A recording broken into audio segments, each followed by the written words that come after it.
Let's go, Blady. Well, hey guys, welcome back to another video. And today we'll be talking about Blade, or more specifically, was Blade worth it for you guys if you wish for him? Because as everyone knows, in like 2 days left, the Blade banner will be gone, and then Mama Kafka will have the time to shine. So I figured why not talk about Blade, because when I first heard about Blade Kit, I just thought he would be decent at best, but Blade really did exceed my low expectation of Blade, because I knew I was going for Blade regardless, so I kind of needed his element, but realistically, he really did surprise me with how strong he was. He's not as broken as people may think he is, but he is a great unit to have if you need a unit like Blade on your team. But also I can see a little problem with Blade, like for one, since he has HP scaling, a lot of harmony characters aren't really gonna have a lot of amazing synergy. Like the best synergy you can get with Blade is either Yukong for the crit and crit damage buff, and Bronya for a damage bonus and crit damage buff she gives.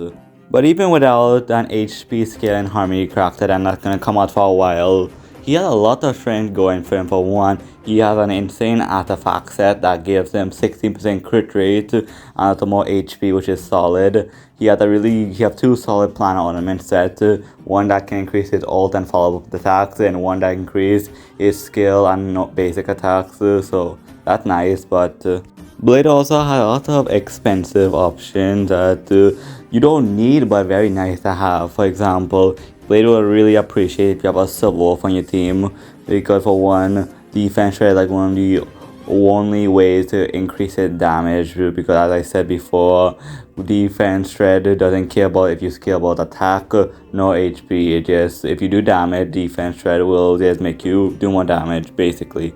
But if you have payload, that can work fine. And another example of this is Blade would really like to have a Blue Watcher on your team, because for one, yeah, I know Natasha can work fairly decently if you don't have Blue Watcher, but the difference between Natasha and Blue Watcher for Blade is night and day, and that's not even funny how the difference between them are. But if you don't have Blue Watcher, Natasha can work, but if you have Bailu, that'll be a better option. But Blue Watcher will be his best healer, but not necessary, but very nice to have. So what do I think of Blade? Because I spent like ever since I got him on his day 1 launch, I just been farming for him, and I was able to get him up to level 75, everything maxed out, and so he missing one passive trait and 2 talents I left at level 9, because I'll be honest, I didn't feel like farming. They have destruction domain again, so I decided to work on other characters at that point. But my Blade is very invested, and his artifacts, I spent like 33 fuel on his artifacts on that HP domain, and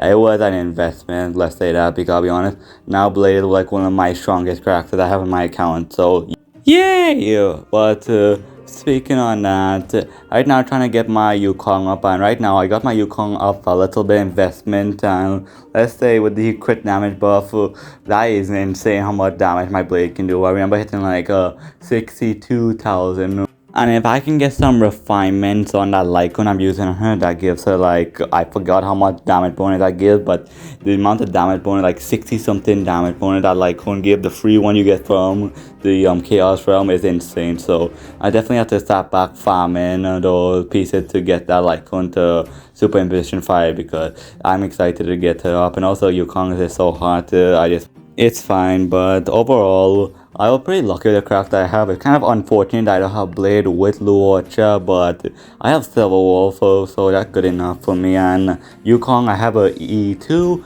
and I finally get her up. I got her to max Ascension recently, so I'm gonna go for that Ascension that gives her more recharge, so I can have more uptime on that quick buff, and I have a recharge rope, so my Yukong is gonna be chilling for sure. But overall, I think I would have to rate Blade from 1 to 10. Either between 6 or a 7.5, because I'll be honest, he's a damage dealer, and damage dealers have low pull value and even worse pull value ever since, because they keep pumping out more and more damage dealers. So you have to see what they offer, and all Blade offered is more tankiness and a blast damage dealer playstyle, because if you didn't know, Invibrator Lune is a blast damage dealer that is in the destruction class as well, who will be coming in the next patch. So poor Blade, but it is what it is. But if you like Blade and want Blade on your account, You won't regret him because for one, he can beat everything in the game and he's very strong. He basically, to me, he's a unit that if you want him, you will like go get him. But if you don't like him, he's a skippable unit for sure because there are gonna be other damage units that are coming out. But overall, Blade really did surprise me because I just thought he would be like A tier, but he is S tier, so that was a very shocking surprise for me. So I'm happy with his placement is. He's nothing crazy, but I like him for sure. It's very definitely a good investment in my account because I'll be honest, I just playing too much weird damage dealer because for one, I play Clara a lot and I like the counters, but I like quick and fast playstyles, and I have genuine, but realistically I don't like how much setup it takes with lightning lord. I kinda get fed up of genuine, but that's why I like Blade a lot because he quick and consistent, can get everything. He just do so much front loaded damage and a lot of he just consistent, and I really like that, and I'm happy I got Blade in my account for sure. And overall, Blade is solid in my book, for sure. But with all I said, I think that's all for today's video. I said everything I wanted to say. So with all I said, thank you so much for watching this video. I do appreciate if you made it far. Let me know if you made it far, and I'll have your account. I do appreciate your support. Let me know what to do next, and let me know what you guys think. You agree with me, disagree with me with what I have to say about Blade? Let me know down below because at the end of the day, I'm not gonna kill you. Meh. Probably might kill you, but still comment anyway because I love that stuff. But anyway, final thought. Blade a solid unit for sure, but with all that said, be safe, love you guys, and goodbye.